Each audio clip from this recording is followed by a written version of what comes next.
Hey, Jessica, thank you so much for joining me. I've been excited to talk to you for a couple of days now. After learning that you're in social work, I got very excited to talk about the conversation because it's not something that you really get to learn much information about. How are you doing today? I can't wait to get into this. Yeah, thank you. I'm doing good. I'm excited to be on. Are you a little nervous? A little bit, yeah. Never done Yeah, anything no, before. don't worry. I'm just as nervous as you. I get antsy and jittery, and I get it all every single time as well. So it's no big deal. Do you mind just explaining who you are and what you do for a living? Yeah, so my name is Jessica. I am a social worker. Right now, I just actually recently, the past couple months, switched jobs.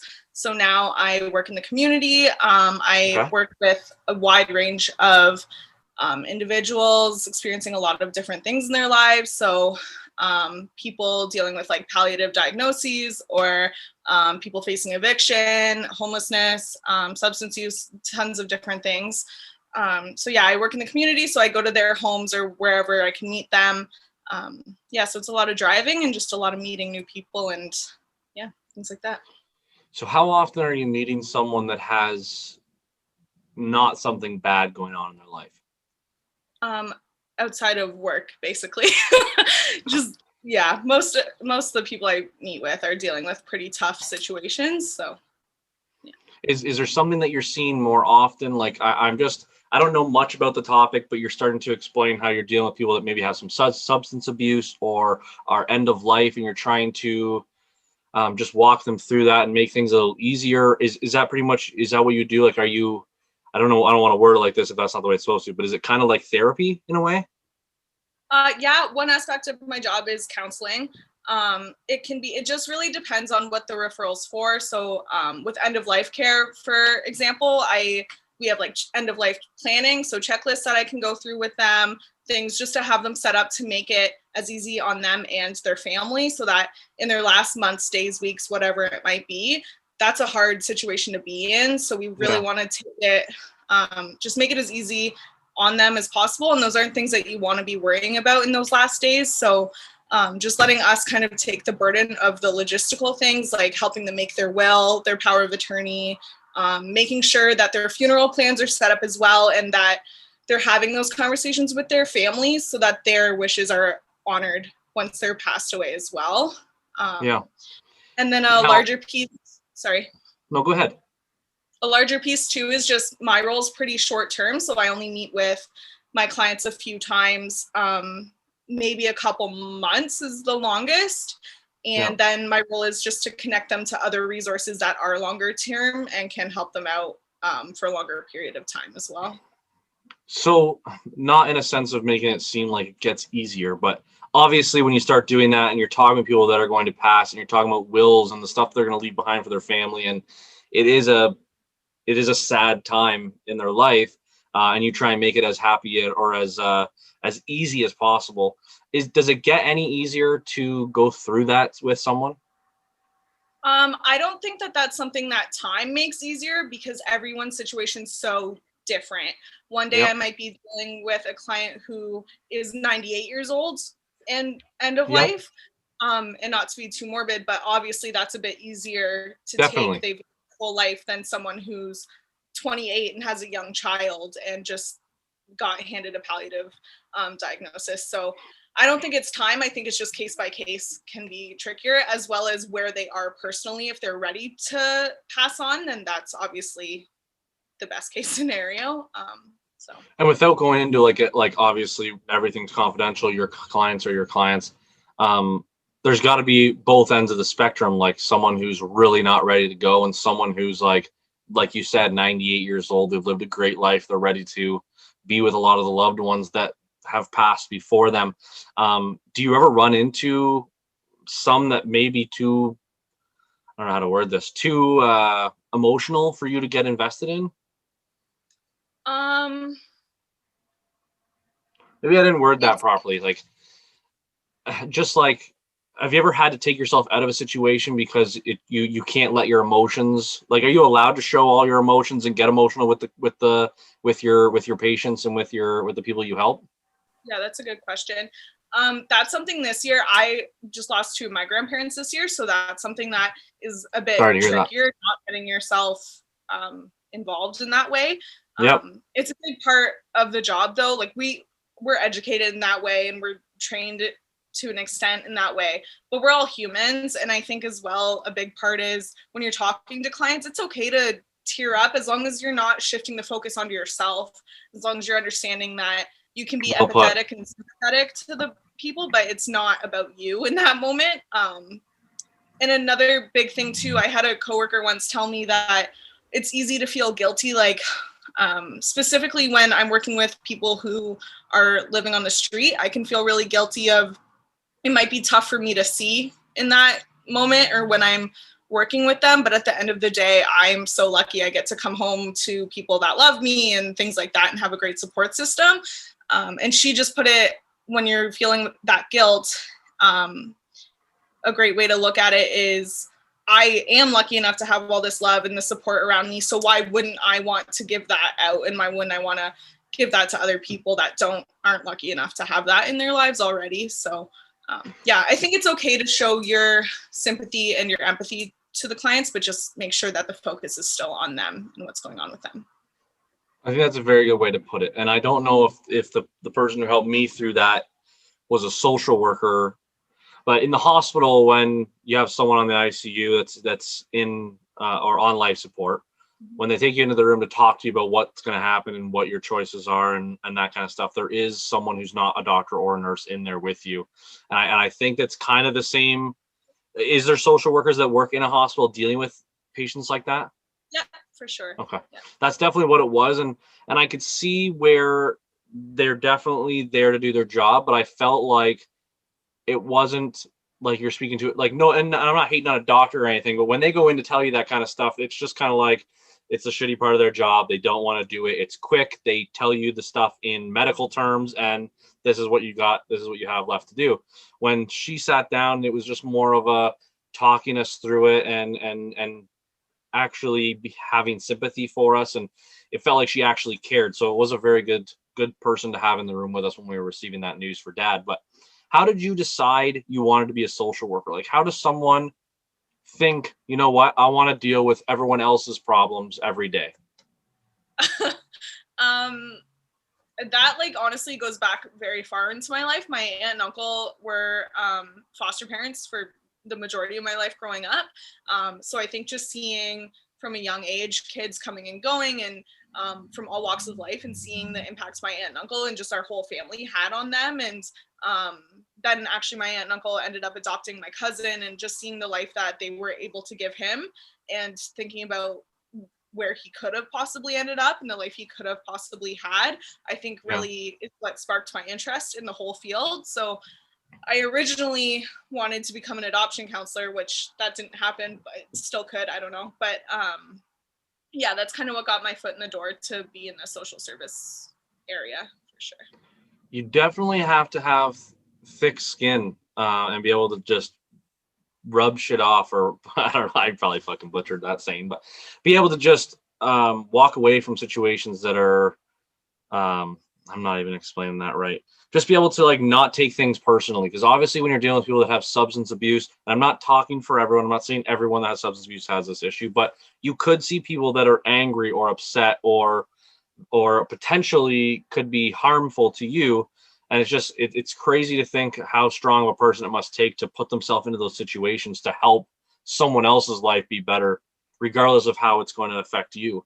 But one of my biggest questions to ask you was, how do you leave work at work? Like, how do you not bring it home and put it on to the people around you? Yeah, that's huge. I think burnout and caregiving burnout is huge, even just in everyday life, not even just in my field, but I think it's just about finding what self-care measures work for you specifically and really practicing what you preach. I tell people every day, clients, like, oh, make sure you're taking care of yourself, making sure you're doing all these things. So it'd be pretty hypocritical if I didn't follow those things. So for me personally, I love driving. I find driving to be such a good outlet of just like leaving things where they're at. I've always tried to make it a point to live outside of the city I work, so that I do have a bit of a commute to get to work and get into that mode and then leave work at work. Yep. Also just having an amazing support system. I'm so lucky to be close with my family and my friends, and being able to just either they're there for me if I want to talk about something awful that happened at work, or I also feel very safe in I don't need to explain what happened at work, and I can just have fun when I get home and things like that. So also having a great team at work. We have department meetings every Friday where I'm able to just talk about and debrief whatever went on that week. So yeah, just having good supports and enjoying the things that you love to do. And yeah, I guess that's it. It's a good way to put it, to be able to practice what you preach. And if you're going to tell someone that they should, walk stuff off or take a break after, or make sure they focus on themselves, that's a good way to put it. How long have you actually been in the field so far? Since I graduated 2 years ago, but I worked in the field throughout school as well. So probably like 4 or 5 years now. Oh, good for you. Yeah. Now, is there one specific part of your job that you find the most difficult? Like, obviously, end of life with a younger person's got to be terrible. But is there a specific thing going through with them that is very hard for you to get through, or something that just hits home a little too hard that might make it a little more difficult for you to do your job? Mm-hmm. I think when there's young kids involved, it's particularly tricky and sad. Aside from the end of life care, I have a big passion for people who are experiencing homelessness and substance use. So I find those cases really frustrating, because I can only provide, I think a lot of people think of social workers as miracle workers, and we can only provide what's provided for us. So if the government isn't funding certain programs and on the same track where we need to be, then it can be really frustrating and really hard, because I can't send people to a program that doesn't exist. So yeah, I think that's really frustrating. I think on a day-to-day basis, a tough part is the initial connection with people, and like they are going through such a tough time that I'm just another person knocking at their door, like, hey, open up to me, and they don't know me. Like, why should they tell me what's going on, and why, so when you talk about people feeling angry or frustrated and like lashing out at us, that can be tricky. But I think it's a big piece of, they're not mad at me. Anyone going through really tough situations, your stress levels are so heightened that it's just another phase coming and nagging them to talk about it. So of course, if they lash out at me, they lash out at me, and that's kind of helpful, because they were clearly bottling that up, and they clearly just needed to let it out. So in a way, I did my job and let them scream at me, and that's great. It takes a special person to be able to just let someone yell at them. I know that I would start to get frustrated. That's for sure. Yeah, definitely.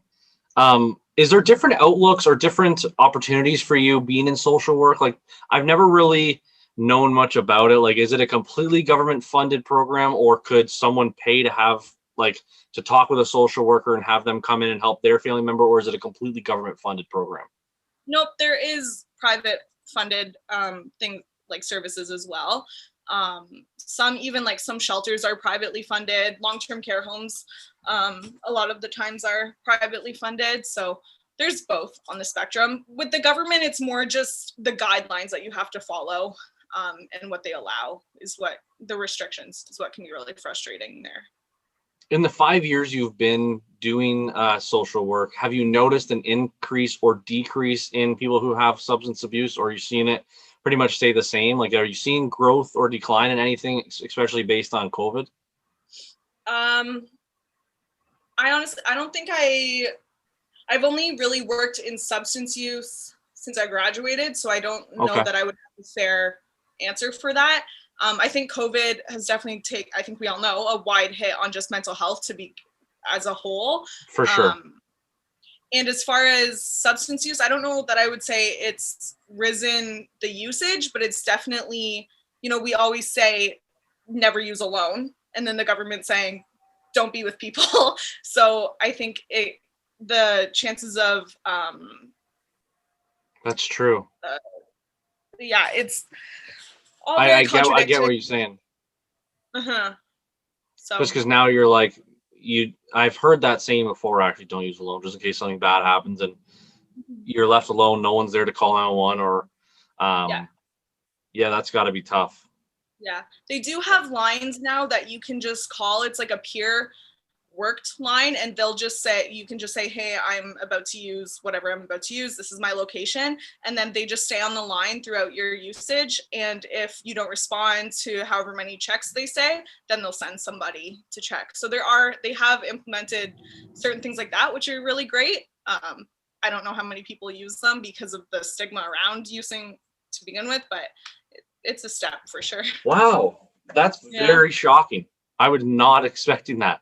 That's an actual service that someone can use, is just call someone and be like, this is what I'm using. Like, are they obligated to call 911 if it's an illegal substance? No. So there's also another, I can't think of what it's called, but a lot of people do think if I'm, say you and I were together and we used something and God forbid you had an overdose or something, a lot of people think, I can't call because they're going to come and arrest me because I'm using too, or I have the substance on me. They actually implemented a law. It's called the Good Samaritan Act. So I can call for you and nothing bad can happen to me because I'm saving your life or trying to. That's a good thing for people to know, especially because, like, I live in Tavistock and I was on the fire department for a little while. My friend of mine works for Oxford County Paramedic Services, and the overdoses and stuff that happen in Oxford County and the Narcan that has to be distributed, well, when the paramedics use it or when the police or fire use it, I bet you there's a lot of people that do not know that. For sure. And there's probably a lot of lost lives because they're so afraid of what's going to happen to them, or they call 911 and ditch. They don't stay there to help them because they don't want to be there when the people show up. So that's a great service to have, where you can call it in, and to have someone sit on the other line. Like, it's very hard to not get controversial when it comes to when people always talk about all these services we offer for druggies or druggies if anyone is just listening, I'm using my fingers to show quotations, but they have such a bad rep because maybe, and I've heard this many times, maybe they got a surgery done, they got addicted to a medication that they were put on just to help with pain, and now they can't get off of it. They had a family, friends, and they're losing their life to this stupid drug. And everyone just thinks, why are we giving them a safe place to use when you shouldn't even be using it in the first place? Let them, I've heard it many times, let them fix their own problem. And it's very heartless when you ask me, because there's a lot of people out there that really do need help, or were born in a society or in a system where they didn't really have a fucking chance from the beginning. Absolutely. I used to work, so before I started this job, I worked at a youth homeless shelter, and the amount of clients we had who you'd read their files and it's just so awful that, their parents got them hooked on heroin when they were 5 or things like that. Like, a lot of these people don't stand a chance. It's not a choice. No. And I'm also of the mind of, even if it is a choice, like, I don't judge you for what you do. I don't judge you for drinking a 40 every night, like, whatever. Exactly. Whatever it may be. Yeah. So I don't know. I just don't get the whole, like, they're not my problem. Why should I care? Like, if you have care in your heart, then why should you limit who you give that to? I don't know. See, like, and I feel like as weird as it is to relate this thing, like, someone having a gambling problem, it seems like has more sympathy for them than someone has a drug abuse. Like, it just seems like it's the second they have a drug abuse, it's just they're a junkie or a bum, and society just writes them off and doesn't want them in their way or on their earth, or bugging them, or potentially, like, I don't know, it just has a really bad rap. Do you deal with a lot of kids who maybe even had their parents use when they were a baby, and now they have a problem as of birth? For sure. Yep. A lot of it stems from, like I said, like, they were never given a fighting chance to begin with.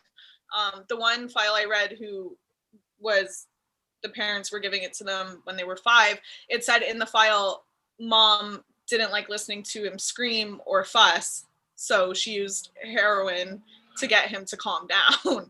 So just, like, these things are just unreal. Like, stories you must hear, and, like, it sucks that you, like, I guess without a person's name, unless you give out too many details, that's not a huge deal. But I can't imagine, like, you should write a book by the time you retire about just the different, like, not even as like a explaining all the crazy stories, listen to what I had to deal with, but, like, the amount of people that you helped, the amount of people that got off drugs or had a good day, or were able to just get out of bed the next day and try and find a job and try and do this and try and do that. It's just, it's very, it's overwhelming to think about how much you guys deal with. And you're just one social worker. The amount of people that are out there that are giving 40 plus hours, 60 hours a week to just helping random people they don't even know. It's amazing. Thank you for that.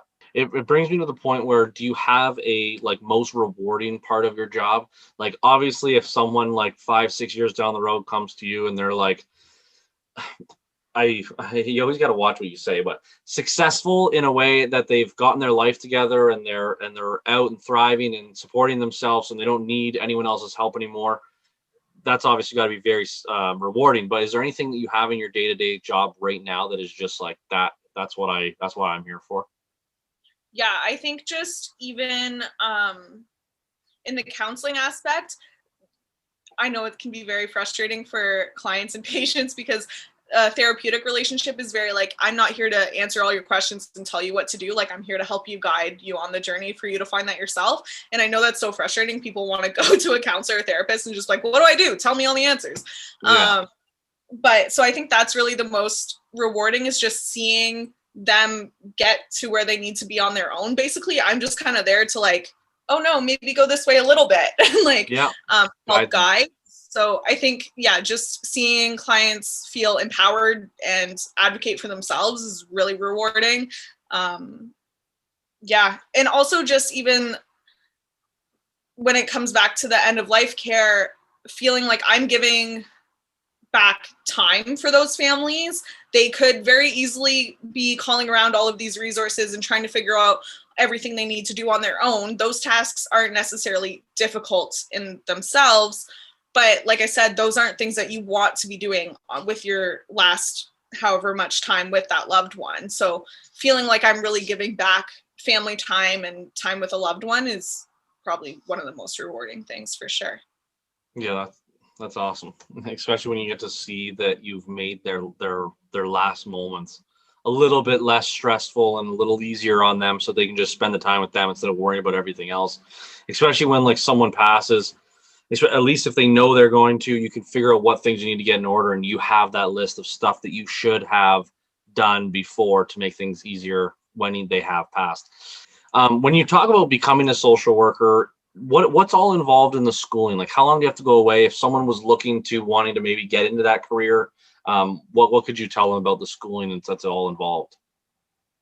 So unfortunately, I took all college classes in high school, so you can go straight to university. I went to Niagara College for social service work diploma first, and then after there, I went to University of Waterloo to get a Bachelor of Social Work degree. And then you can go on to get your master's, which obviously opens up more doors as well. Yeah. So if you take university classes in high school, you can go straight to university? Yeah. Okay. Yeah. You might be looking at like I think I did 5 years because of college. Yeah. And But you the can stop university too. You course can be is a 4. social service worker as well. Yeah, so because I had college, it was 3 because I got credits knocked off my first year. Yeah. Is there like, would you advocate for people to become social workers? Is there a lack of them? Is it a type of career that you're seeing that there's not enough people actually going into it? For sure. I think on one end, yeah, there's not enough people, but I think there's also not enough people who care and throw themselves into it enough. I don't think that it's just a job of like, oh, I don't know what I want to do, so I guess I'll do this. It's definitely, you have to care about it and you have to be passionate about it. You might not, and like the things I've talked about are just a small spectrum of what you can do in social work. So just if someone's listening and they're like, oh, I don't care about those things, that's fine. But if you find something that you are passionate about, I think you should just follow that, because it's definitely not a job you can just do it if you have no idea what else you want to do. And it's not a job that you can do if you're just looking for a paycheck, because it's a lot of hard work for that. So you really got to be there to help people. You really got to be there for the reason you're there. That's why I was going to ask you, do you think that anyone can do this job? Yeah. If your mind and your heart are in it, then yeah, I think it takes definitely a very empathetic person, someone who gets joy out of helping other people, and someone who's really resourceful as well. You can hear no 100 times, but you got to keep trying because you're fighting for other people's lives, and you have to understand the severity, I guess, of it and the seriousness of it. I also think you need to be very adaptable. From when I get a referral to when I actually meet with them, plans can change and they might not actually want to do what they originally were referred to me for. So you need to be quick on your feet and able to adapt to things like that.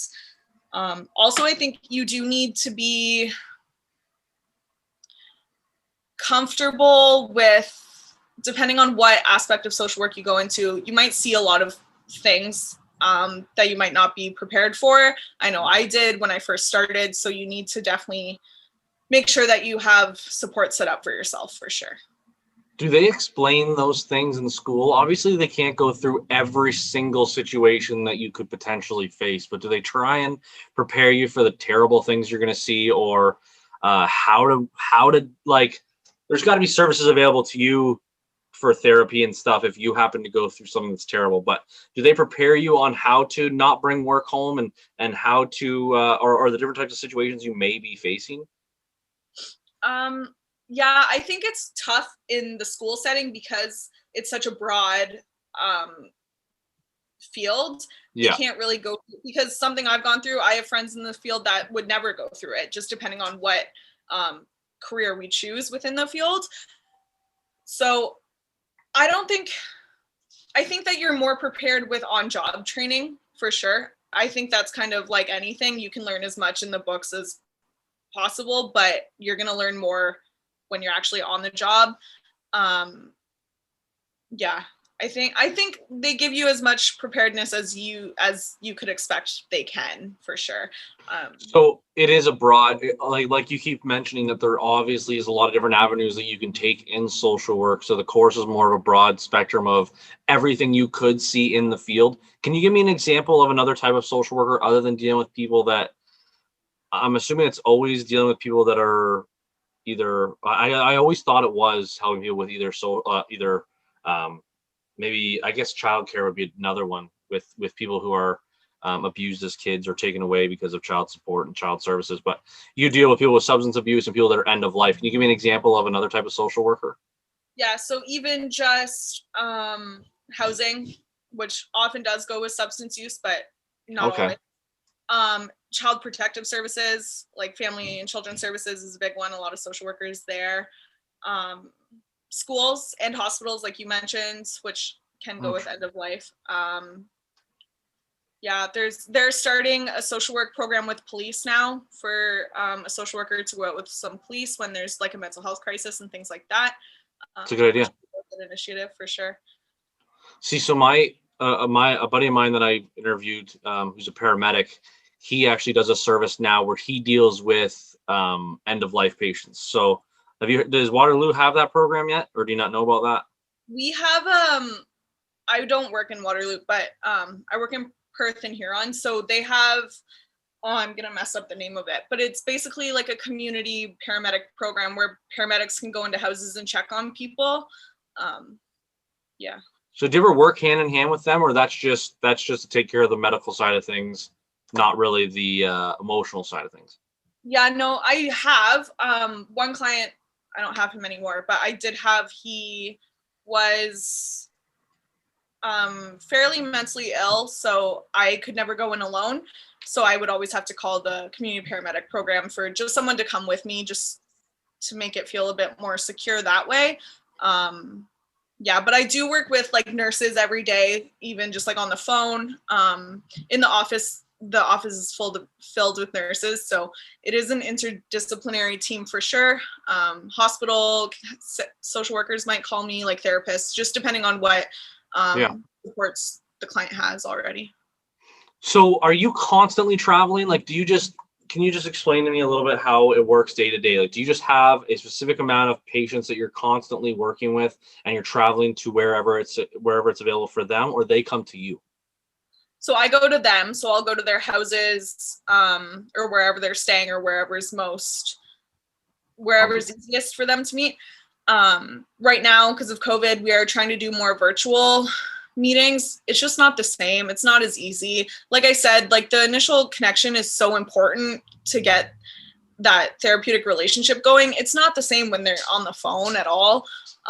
We can do some Zoom calls, but a lot of my clients are older and technology isn't their forte. So I prefer for sure in persons. And yeah, it's not like my day is like start to finish on the road. It's one day might be, and like today I didn't go to any clients' houses. So it just depends. And it's really flexible. I can make my appointments whenever works for myself and the client. So it's really great that way.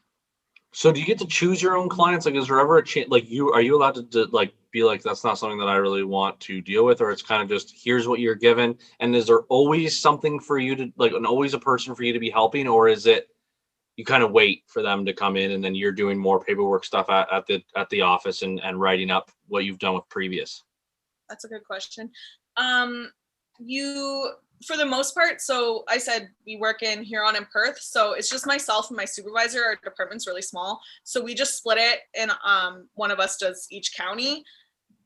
So if there is ever a situation or a file that comes through and I'm like, oh, like I just dealt with a situation like that in my personal life, I don't think I'm there, I don't think I can handle that, then my supervisor is amazing. We work together really well. She'd be able to take that and vice versa, because that's not going to be helpful for the client anyway. So with the client's best interest in mind at all times, we work together that way. You're never really bored. I wouldn't say. I have like, I don't know, 27 or 30 clients on the go right now, and it's fluctuating all the time, but usually in that range. So you're always working on something, and emergencies come up as well. It's not as much crisis, this role, but things can happen. Like I might get a call being like, oh, blah, blah, blah is getting evicted. We need to get on it right now. So that's what I mean when you say got to be adaptable, because things pop up all the time. When you're talking about one of your clients being evicted, or patients, or however you refer to them, I don't know what the proper way to relate or address them. Do you, as a client? Yeah. So when you get a call like that someone's being evicted, are you showing up to try and like calm them down, or you talk to the landlord to try and make things work? Like where do you jump in when that's happening? Both. It really depends on your relationship with the client, if they want you there. Again, it's about advocacy as well. Like I'm there to help them get their point across and make people see their side of things. So yeah, I could definitely show up. It might also be they have what's called a care coordinator, which is their main point of support, and that's who would reach out to me like, hey, I need your help with this one. So I would contact her as well. She might already be the one there with the client being evicted. In one case I just had, we got it withdrawn because it wasn't a proper, the reason wasn't right that they wanted to evict them. Yep. So going through those processes as well, and just letting the clients know, a lot of the times they don't know what their rights are, or they don't know what's out there for them. So just like encouraging them, if it is appropriate, to fight it and things like that. And then if the eviction goes through, it's about finding them safe and secure housing after that and working with them to get them exactly somewhere. What I was going to ask you. Like, so you talked about social workers that work in those housings, group homes, or I'm sure there's many different options, probably not enough, but there's definitely options for people that they get evicted like that. So if you move them to a facility or help them get into a facility where they can have proper housing, if there's a social worker there, do you guys work together to move him over to a new social worker? Or if he still wants to deal with you and now he's in housing, is there a certain point where you can't help him anymore? Yeah, so I am very short term. So big part of it is referring them on to whoever is going to help them for the longer term, and always making sure that they're comfortable with that and that's okay with them. In terms of housing, a lot of places have like housing diversion workers or housing specific workers that will work through the city or through like the social services of the city. So that's basically who I would be working with to kind of try to get them somewhere. Unfortunately, there is a lot of places, but there's also not, because they're always divided. Like there's women only housing, there's men only housing, there's youth only housing, there's all of these things, which is good. There needs to be. Yep. Yeah, but it just also limits, if you don't fit those criteria, it can be really tough, and they're almost always full. So the wait list can be really long, which is insane. So what they started doing also throughout COVID is putting people up in hotels. And it can be city funded or government funded for, unfortunately, right now where I work, the only emergency shelter is in a motel for 2 weeks. So if you can't find somewhere after 2 weeks, then we obviously work really hard to make sure they're not on the street, but that's 2 weeks goes by quick. Yeah, for sure. Yeah. So when you talk about your first impression, you have to make sure it's a good one so you can get a relationship with the person you're going to be working with, because obviously you're short term. If someone develops a really good relationship with you and you, I don't know if you get a phone call or there's a specific amount of time that's set on paper. This is how long you can work with them. This is what's funded. This is all you got. I don't know how that works. If they are adamant about continuing to work with you and you're seeing success, are you allowed to work with them longer than what's said? Yeah, so that's exactly what happens. I get the referral. It'll say a start date and an end date, and normally it's a couple months. So that's just what is funded to begin with. Sometimes the care coordinator will send it through and they'll say 2 visits, and it's like, that's just not realistic. I'm obviously going to be with this person longer than that. That's not even enough time for them to remember my name. So then I would just send in, it's called an APR. It's just, you just send in a report of how much more time you need, when you need the end date to be, and just a quick brief reason of why. They're usually really good. They usually just approve it right away. They understand. It's just, yeah, I don't know why it's like that, but it is. If you're seeing someone grow as a person and they're getting better and they're maybe not using substances as much, or they're just growing as a person and you're helping them, is making them more successful, is there a point where there's no option for you to continue, or you can always fight if you're seeing results? No, there's definitely, because that can get really deep into like a codependency relationship, which isn't healthy at all either. And Okay. I think it's my job to kind of spot that early on and to understand, like, okay, boundaries might be getting crossed here. This is a little uncomfortable. This isn't okay. And then that's kind of when you would set that boundary, and it might be small things throughout the relationship, just saying, oh, like, let's take a step back here. I can't, even if a client asks me something personal and I don't feel okay about it, you just have to be comfortable setting those boundaries. If sure. They want to continue working with me and our goal has been met and they're thriving and doing great, it would just be, the goal of my service has been met, and we can't really work together anymore. I would ask them if I don't want to leave them high and dry. So I would probably refer them to someone whose service better fits what they need as like a maintenance program, more than getting them started, for sure. That's got to be tough. And without, like, there's a lot of problems with like funding for certain parts of any career that's funded by the government, with frustration when it comes to wanting to help more, but not being able to, just because the money isn't there, the price isn't there to be able to do it. But when it comes to these people that are being put up in houses for 2 weeks and then being told at the end of that, you're kind of shit out of luck, that's got to be tough for you to deal with. Are you guys finding, like, is there an alternative for them? If, like, what happens if they don't? Like, you're just on the street, that's it? A lot of people are, yeah. And it varies county to county. People have different services in different places. Some places you might be able to get a transitional bed, or it's called an arches bed. So at like a long-term care or retirement home, they might put you up depending on your personal situation. They really try to rely on friends and couch surfing and families and things like that. At the end of the day, the people that we work with, we're all in this to help the clients. So they will try as hard as they can. And when people are in there for 2 weeks, it's not that they're just go stay in a hotel and no one's going to reach out to you. They have social workers and housing workers coming in and every single day and saying, like, hey, what are we doing? Let's go, let's go, let's go. When it comes to people who end up, and then there are longer term shelters as well. So they might have to move counties too. Like, you might not be able to stay where you're at. Throughout COVID, that's a whole other thing. They're not taking people county to county, which is a whole other debate. But Yeah, so at the end of the day, you just work really hard to hope that people don't end up on the streets. And if they do, you do have these like, you still are working with them until the goal's met. It's not like they're ever just left without help. Which is good. That's very good to hear. When you talk about going county to county, if they change counties, are you still able to help them? No. So I can help within Huron and Perth. Anything out of that, I can't. If I'm moving them because they have nowhere else to go, I can definitely be a part of that transition and make sure that they're set up where they're going. But then that would move to whatever social worker is at that end. Which makes sense. And I'm sure there's people that would argue like you should be able to follow them wherever they're going. But then it goes to what county's funding you.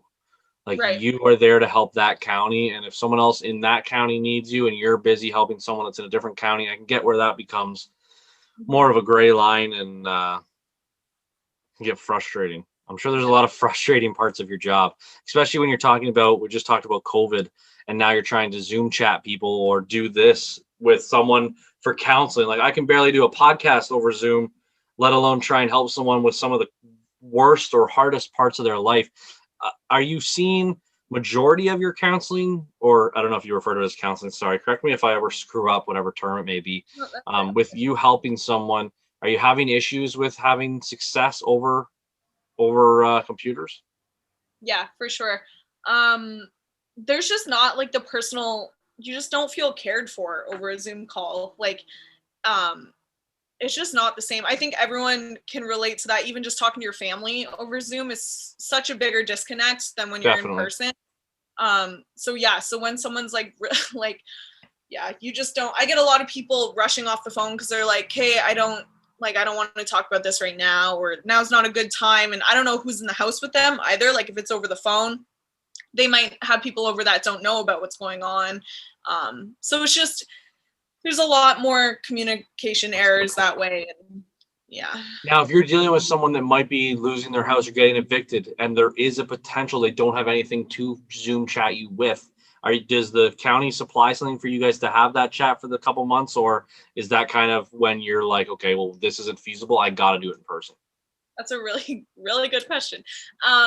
No, they don't supply anything. That's when, so when I also brought up how difficult it is to make the initial connection with clients, that's a big part of it as well. If they don't have a phone or they don't have the means to connect with me virtually, then that's the biggest roadblock there is. How am I supposed to even talk to them at all? So that's when it's really, really, I'm really lucky that I work with such a big team. And oftentimes there is PSW support or someone else that is seeing that client at least a couple times a week. So I can call that person and say, hey, I really need to connect with them. Do you mind giving me a call on your phone when you're with them? And we can have a 3-way chat, or just have them call me at their earliest convenience, or I can set up to go with them when they're going. So there are ways around it. You just have to be really creative. So I guess you are doing some that aren't video. You're doing phone calls as well. Very often has a phone or can Yeah. get access to a phone, hopefully, but I guess you would still run into that issue. Yeah. Or if people, are lower income and they can't afford their phone bill, then we run into that a lot as well. So It's a lot of those things where like until you talk to someone, that's why I love doing this so much. Like this is a hobby because I get to talk to you about that, and I would have never even thought about the impact that type of career or people in the world are facing from COVID. All you hear is about the small business owner. And yes, everyone feels for them. They're losing their livelihood. And I get that. You can't go out and buy a t-shirt. Shit luck. Okay, whatever. It's going to be over soon. Who cares? But yeah. you don't even think about that when someone's really down on their luck or is having a problem with substance and they can't get the proper help they need because we're still in lockdowns and we're still dealing with this stuff. Yeah. Yeah. It's wild. Like people's lives don't just stop for a pandemic, and people's crisis situations don't stop for a pandemic either. They get worse probably. That's what I was going to say. Yeah, pandemic happens. People's crises don't usually go down. Yeah, exactly. One thing I really wanted to ask you about is, do you feel safe when you're dealing with people with substance abuse? I'm not saying that they're all angry or vicious or what it may be, but if they want their fix, whatever it takes to get it, have you ever had to deal with that issue? Yeah. So I think that a big piece is that people do think, and like you just said, it's not everybody, not everyone's dangerous or anything like that, and it really isn't. I think a big thing for people to try to understand and be more educated on is the fact that substance use is probably going to heighten different feelings inside of you. It's a chemical thing, obviously. Similar to when you go to a bar and you have a shot of whiskey and all of a sudden you think you can fight whoever you want. Yeah, I hear that. So it's not a foreign concept in that way. But I think that an important thing to note is when people are under the influence of a substance and these things are heightened, a lot of those psychosis that people are dealing with, it's a trigger of fear. So like people are paranoid and thinking that you are trying to hurt them. They don't understand your intention. So any sort of interaction you have with someone who is in a psychosis, whether it be a substance-induced psychosis or just a regular psychosis, any sort of movement you make or your posture or anything you say can come off to them as threatening, and you just don't know what's going on in their head and the way that they're thinking. So that's a good way to put it. I think that when in situations I've ever been in, we're obviously, our education and our training and things set us up for this, but we need to be aware of, put ourselves in their shoes and try to think the way that they might be thinking. Similar to how if someone broke into your house or in the middle of the night, you're not going to wake up and think like, oh, they just need a glass of water. You're going to think, oh my God, someone's here to do something bad. I don't know what their intention is. You're probably going to grab that baseball bat or whatever it is. Yep. That's a similar thought process that person in the psychosis might be going through, of like, oh, they're making like weird hand gestures to me, even though I clearly talk with my hands a lot. I need to be cautious of that when I'm around people like that, not like that, people who are going through that, because they don't know what I'm saying or what I'm doing. And then that's what could spark some sort of trigger in them to do something violent, maybe, or aggressive. And I've only been in situations like that when I worked with people who use substances on the daily. I would say it was like 95% of the time I felt so secure. I was so safe. I never felt like, even 98, like maybe 2% was I ever like, oh, something might be escalating here. We got to tone this down a little bit. And we're so trained for like crisis situations and things like that. So I think it's just being comfortable with your knowledge and the way that you're handling the situation. You can really de-escalate anything. Is there a way that you specifically try and talk someone down if you can tell by their body language that things might get physical? Is there a way that you try and just, everything's okay? Like, do you instantly know that? Like, how do you talk someone down like that? It's definitely client by client, just like anything is person by person. Fair. Yeah. And in that, when I was working at the shelter, we knew our clients very well. I worked with them every day. We had a whole file of what their triggers are and what substances they use, which can trigger things differently as well. And you just got to be cautious of like, oh, this person doesn't like me telling them to calm down, so obviously I'm not going to tell them to calm down. And excuse me. So just being aware of what the person's triggers are and not doing them. I think people are better in situations than they think they are. I would never have known how I would react when something kind of iffy was going to happen, but those are just, adrenaline kind of takes over and your fight or flight takes over, and you definitely can talk through things as long as you're that kind of person and a patient person, for sure.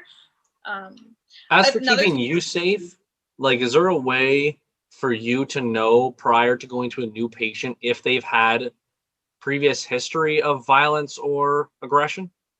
Yep. So I think the one I mentioned earlier where the paramedics had to come with me, you get the whole file of anything that's important. So they would definitely note if they have a dangerous past or if they are a substance user or anything like that, any mental health issues.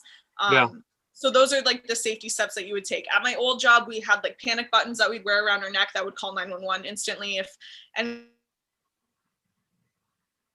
anything had happened. Because that's another thing that I think is important. What I was talking about with those triggers for other people and them being paranoid, if you're talking to me and you're in a different state, and then I pull out my phone to call 911, that's not going to end well. They're going to be like, what the, now I'm going to get in trouble. What the hell are you doing? Like, that's just going to escalate it so much more. So you have to be so strategic about the modes that you take.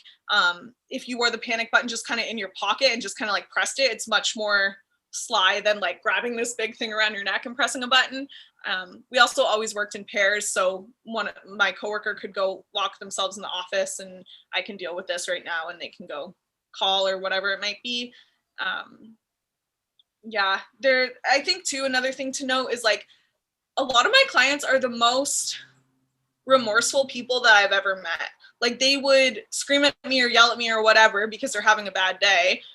I think that that's really important to note too, is like, they're not, I just think people who use substances get a bad rap, and people have such a big stigma on them, and it's just not, it's not fair, because they're just nice people. Anyone in the world is capable of doing anything. So I don't think there's enough info out there for the general public to understand. Like, I think my biggest thing with doing this podcast is I try and be as open-minded as a person as I can be. Trust me, I've had my moments in my life where I'm over judgmental, or I have my opinions on shit just like anyone else. But when it comes to this, I just feel like it's such an uneducated thing in our society. Like, you just instantly see someone that's homeless, you're like, what a bum, just get a job. You don't think think about what's going on in his head. If he's going crazy, if he doesn't know what to do, if he can't do something for 9 hours a day or 8 hours a day continuously without having a panic attack or having anxiety or whatever it may be, like, no one thinks about that. They think about, oh, this guy just holds a sign. Well, that's just so that he can actually get a meal or potentially maybe even abuse. So luckily there's people like you out there to help them through that. And there definitely needs to be more of a, even you talking about the line that you can call if you are a drug user, so that you can have someone on the other line, so that at least you know you're safe if something bad did happen. It's crazy because I would have never known that if you didn't tell me that. And I bet you the people that listen to this will have no clue that's even accessible to them if they have a problem, or anyone else. Yeah, it's super cool. Another thing I always just think about is like, you're always closer to being homeless than you are to being rich. So it's like, it's so easy to happen to anybody. Like, it can really just, one mistake in your life can just really take you there. So I think that's important. It's also like, how could we be so aware of these problems when our whole lives, like, think about when we were kids and those people would come to school and be like, don't do drugs are bad, you will go to jail. Like, all of these things, like, it's so ingrained in us, like, oh, that's a bad person because they use a substance. Like, yeah. But anyway, we've already done an hour. I just wanted to say thank you so much for coming on here and doing this. You've obviously got a massive heart to be able to go to school that long and now devote every single day of your life to helping someone else other than yourself. It takes a very special person to do that. I know I haven't talked to you since high school, but getting on here, it seems very easy to talk to you. And I can't imagine how easy the people that you deal with every day have chatting with you and trying to help their life. So thank you so much for what you do in our communities. And thank you so much for coming on here. Is there any way, are people allowed to reach out to you personally if they have issues going on, or should they go through their county directly? To get a referral, you would go through your county for sure. If anyone's listening and just wants to have a nice chat, then I would love to chat with them for sure. Yeah. Anyone can reach you on Jess.Agnew on Instagram? Yep. Awesome. Well, thank you so much for doing this again. It's been a blast. It's so interesting to hear what you deal with on a day-to-day basis. And trust me, going to work the rest of the week is going to be super easy, knowing that I couldn't do what you do. Let's just put it that way. So thank you so much for taking the time tonight. Yeah, of course. Thank you. Super fun. All right. Have a good night. You too. Bye.